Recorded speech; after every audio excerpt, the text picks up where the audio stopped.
हाय everyone, नमस्ते and welcome to pure science. हम लोग सॉल्व कर रहे हैं हिंदी व्याकरण से संबंधित प्रश्नों को। तो इसी क्रम में यह अगला वीडियो है।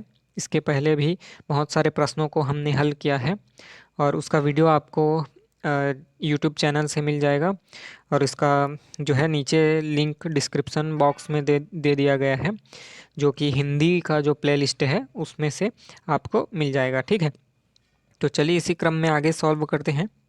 अगला प्रश्न, निम्नलिखित में मुहावरा है। कौन सा जो है मुहावरा है? बाकी लोकोक्तियां हैं, लेकिन इनमें से कोई एक जो है मुहावरा है। तो कौन सा है? अंधों में काना राजा, या खिसियानी बिल्ली खंभा नोचे, या खुदा गंजे को नाखून नहीं देता, या प्रयुक्त में से कोई नहीं। ठीक है, तो इसका सही उत्तर है मुहावरा इनमें से कोई नहीं है। ठीक है, उपर्युक्त में से कोई मुहावरा नहीं है। ठीक है, ये सब लोकोक्तियां हैं।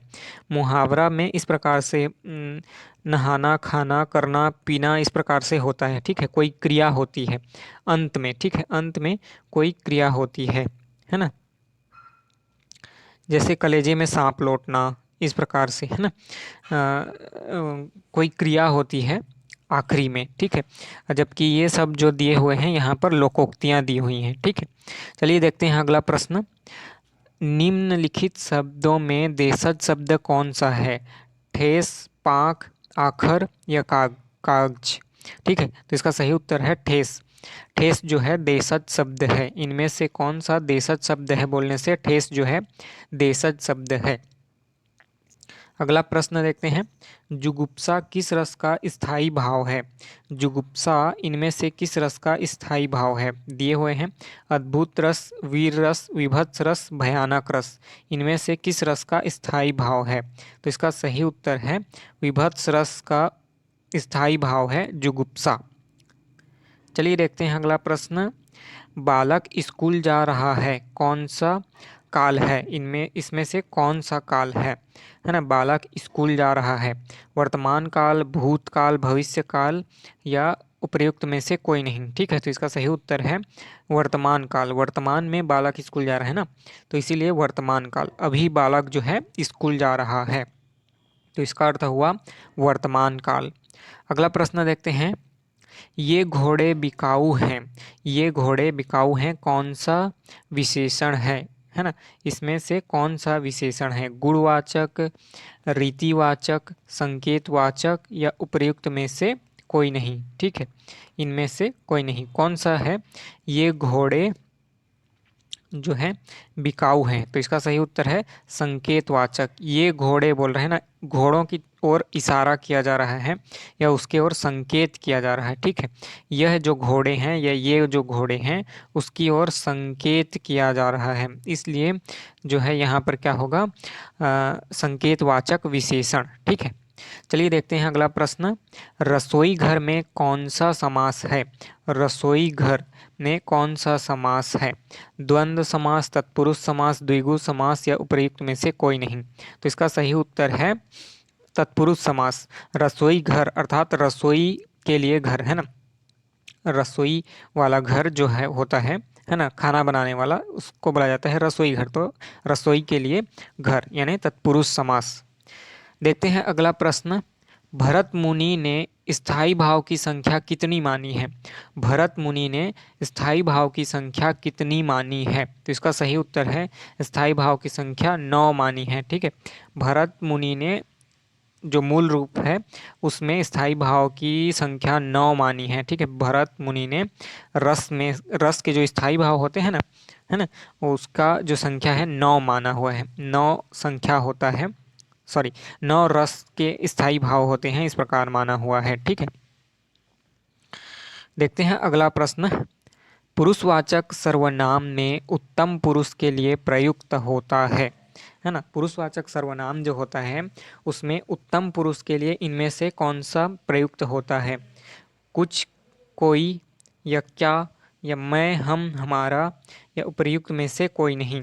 इनमें से क्या चीज प्रयुक्त होता है पुरुषवाचक सर्वनाम में?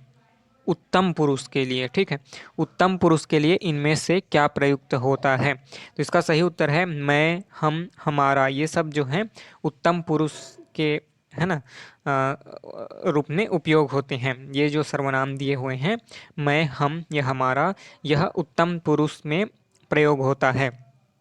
अगला प्रश्न देखते हैं। स्वर ध्वनि किसके सहयोग से उच्चारित होती है?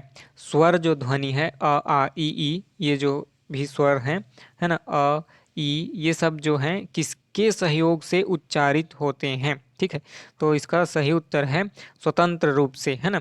स्वतंत्र रूप से उच्चारित होने वाले वर्णों को ही स्वर कहा जाता है, या स्वतंत्र रूप से उच्चारित होने वाली ध्वनियों को ही, है ना, स्वर कहा जाता है। स्वर ध्वनि उसी को कहा जाता है, ठीक है, जो स्वतंत्र रूप से उच्चारित होते हैं। ठीक, देखते हैं अगला प्रश्न। नीचे दिए गए वाक्यों में द्विअर्थी वाक्य का चयन कीजिए। कौन सा जो है द्विअर्थी है, मतलब जिसका दो अर्थ निकलता हो। एक ही वाक्य है लेकिन उसका दो टाइप का अर्थ निकलता हो, है ना, वह द्विअर्थी वाक्य इनमें से कौन सा होगा, इसको आपको छांटना है।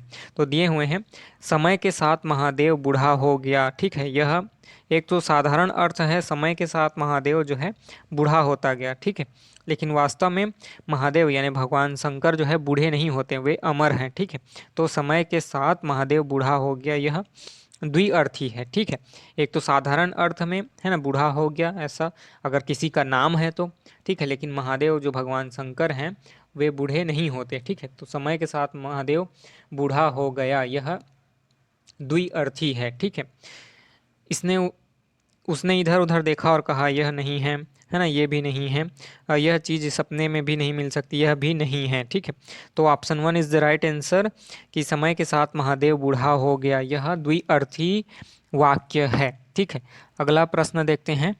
नरभक्षी मनुष्य अथवा नर मांस खाने वाला जो व्यक्ति होता है उसके लिए एक शब्द कौन सा होता है? वाक्यांश के लिए एक शब्द निम्नलिखित में से कौन सा होता है? ठीक है, नरभक्षी मनुष्य या नर मांस खाने वाला, ठीक है, इसके लिए एक शब्द कौन सा होता है? पिंगिमा या पिपासित या पिच्छिल या पिसितासन। ठीक है, तो इनमें से कोई नहीं होता, ये नहीं होता, ये नहीं होता, ये नहीं होता। इसका सही उत्तर है पिसितासन। पिसितासन जो है सही उत्तर है। नर मांस खाने वाले या नरभक्षी मनुष्य को बोला जाता है पिसितासन, है ना। जो नर या मनुष्य का जो मांस खाता है उसको बोला जाता है पिसितासन। अगला प्रश्न देखते हैं। ओछे की प्रीत बालू की भीत लोकोक्ति का भावार्थ क्या है? ओछे की प्रीत या बालू की भीत, है ना, ओछा मतलब छोटा, है ना, छोटे छोटे या नीच की मित्रता, है ना, छोटा आदमी या नीच आदमी की मित्रता, है ना, जो है अस्थायी होती है। क्योंकि बालू की भीत, है ना, बालू से आप दीवार बनाएंगे, भीत मतलब दीवार, बालू मतलब बालू, है ना, बालू से आप दीवार बनाएंगे तो वो कितनी देर टिकेगा? ठीक है, कच्चा रहता है जो बालू तो नदी के किनारे, है ना, या समुद्र किनारे बालू से जो दीवार बनाते हैं वो थोड़ी देर रहता है। ठीक है, लेकिन वह ज़्यादा देर थोड़ी टिक सकता है, तो इसीलिए बोला गया है ओछे की प्रीत बालू की भीत, है ना, बालू की भीत जो है बहुत कम समय तक टिकती है। वैसे ही छोटे या नीच आदमी की मित्रता जो है अस्थायी होती है। तो इसका सही उत्तर हुआ नीच की मित्रता अस्थायी होती है। ठीक है, ये सब नहीं है, इसका सही उत्तर है ऑप्शन सी। ऑप्शन सी या 3, नीच की मित्रता अस्थायी होती है। अगला प्रश्न देखते हैं। नयन का संधि विच्छेद क्या होगा? नयन का संधि विच्छेद इनमें से कौन सा होगा?